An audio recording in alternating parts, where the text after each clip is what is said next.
Sir ये मृत जो हत्यारा है रामचरण वहाँ पे पूजा पाठ करता था मंदिर में। हाँ, वहाँ पे पूजा पाठ का वो काम करता था जी।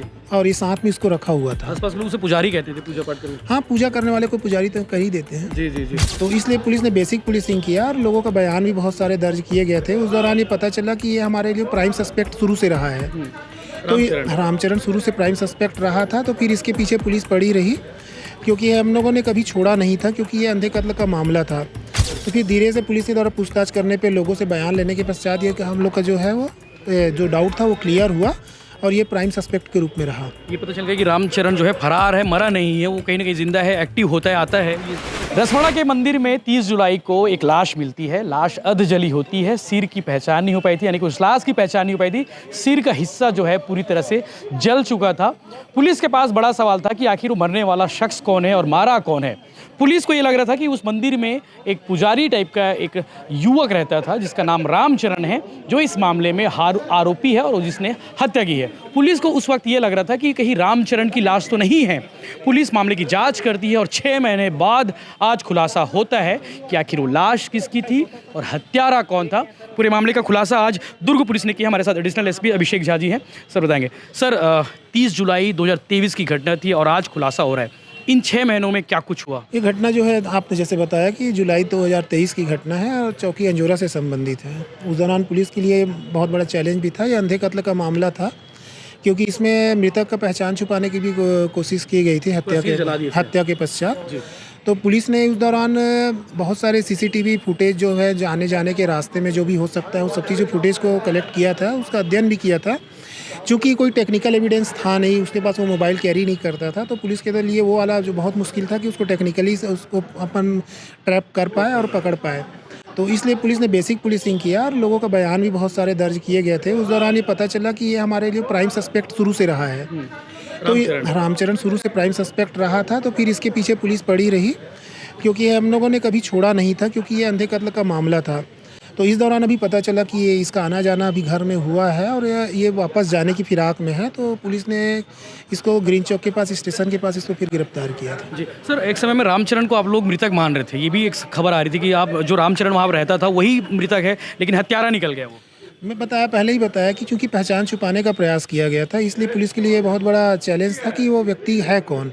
तो फिर धीरे से पुलिस के द्वारा पूछताछ करने पे लोगों से बयान लेने के पश्चात ये कि हम लोग का जो है वो जो डाउट था वो क्लियर हुआ और ये प्राइम सस्पेक्ट के रूप में रहा। ये पता चल गया कि रामचरण जो है फरार है, मरा नहीं है, वो कहीं ना कहीं जिंदा है, एक्टिव होता है, आता है। ये पता चल गया। जी, ये सब पूछताछ में लोगों के बयान से पता चला, इसके आने जाने के टाइमिंग को लेकर। रामचरण ने सर ये क्या बताया, मतलब उसने हत्या की वारदात को क्यों अंजाम दिया, वो कहाँ मिला था, ये जो मृतक है वो कौन है? ये रामचरण से जब पूछताछ हुई तो इसने बताया कि जो मृतक राजू, इसके तथाकथित इसने नाम बताया था, मृतक का नाम जो हत्यारे के अनुसार इनका जो मृतक है उसका नाम राजू है। वो ये कहीं पे मिला था, जो अचानक से इसके बारे में वो ज़्यादा जानता खुद नहीं है। वो बस आपस में बातचीत हुई और वो साथ में रहने के लिए उसके साथ यहाँ आ गया था और दोनों साथ रहते थे। फिर कुछ बातों को लेके दोनों के बीच घटना दिनांक को विवाद हुआ, जो बहुत गंभीर विवाद हुआ दोनों के बीच में, जो मारपीट में तब्दील हो गया। और मारपीट के दौरान तहस में आके इसके द्वारा कुल्हाड़ी से उसके ऊपर वार किया गया, जिससे उसकी मृत्यु हो गई। जी सर, ये मृत जो हत्यारा है रामचरण वहाँ पे पूजा पाठ करता था मंदिर में। हाँ, वहाँ पे पूजा पाठ का काम करता था जी।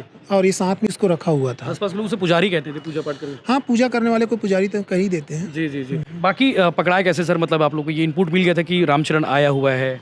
हाँ, ये जो है वहाँ पे रहने वाले लोगों के से ही पता चलता है। उन लोगों ने बताया, जिनसे बयान भी लिए थे। हम लोगों ने कुछ लोगों को नियुक्त भी किया हुआ था गाँव में कि अगर इसकी कुछ मूवमेंट होता है तो हम लोग को बताया करके। तो पता चलने के बाद शायद पुलिस नहीं कर रही। हत्या का खुलासा हो गया, लेकिन हत्यारे का खुलासा भी नहीं हो पाया, मतलब जो जिसकी मौत हुई मृतक का खुलासा नहीं हो पाया कि आखिर वो कौन है, अभी भी स्पष्ट नहीं है कि कहाँ का रहने वाला है। मृतक क्योंकि अज्ञात था, तो उस दौरान उसकी मृत्यु के साथ जो पहचान स्थापित करने के लिए पुलिस ने डीएनए कलेक्ट किया था सैंपल, और बहुत सारे लोगों से डीएनए मैच कराने की कोशिश भी की थी। चूँकि ये व्यक्ति क्या है अभी पता चल रहा है, जो प्राइमा फेसी जो जानकारी आ रही है महाराष्ट्र के स्टेट का रहने वाला है।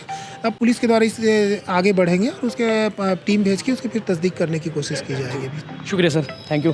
तो ये थे additional personal SP Abhishek Jha, जिन्होंने पूरी कहानी को सिलसिलेवार तरीके से बताया कि कैसे 30 जुलाई को जो है एक लाश मिलती है। लाश मिलने के बाद पुलिस जांच में जुट जाती है कि आखिर वो लाश किसकी है और हत्यारा कौन है। लगातार जांच होती है। पहले तो ये माना जाता है कि जिसने आज हत्या की है, जो आरोपी आज पकड़ा गया है, रामचरण जो पुजारी है, उसकी लाश होगी। लेकिन बाद में पता चलता है कि रामचरण तो जिंदा है। तो बड़ा सवाल ये था कि आखिर रामचरण जिंदा है तो हत्या हुई किसकी है। उसके बाद पुलिस जांच में जुटती है। रामचरण के बारे में लगातार डिटेल निकाला जाता है, लगातार उसे ट्रैप किया जाता है, उसके घर वालों से पूछताछ की जाती है।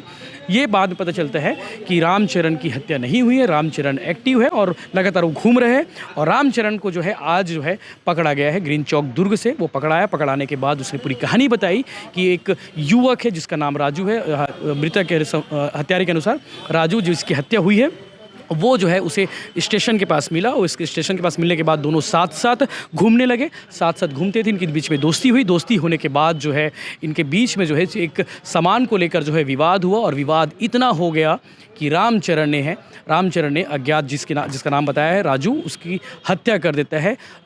इतना मारता है उसे कि उसकी मौत हो जाती है। उसके बाद जो है उसके सिर पर जो है त्रिशूल से वार करता है।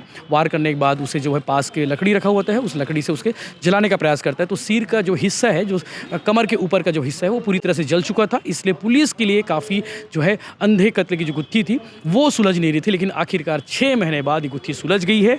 डीएनए सैंपल लिए गए थे, लेकिन डीएनए सैंपल से जो है खुलासा नहीं हो पा रहा था। लेकिन रामचरण ने बता दिया है कि उसकी लाश, वो जो लाश है वो किसकी है।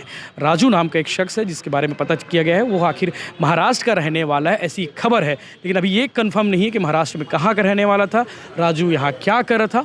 पुलिस मामले की जांच कर रही है, लेकिन 6 महीने बाद इस मामले का खुलासा हुआ है।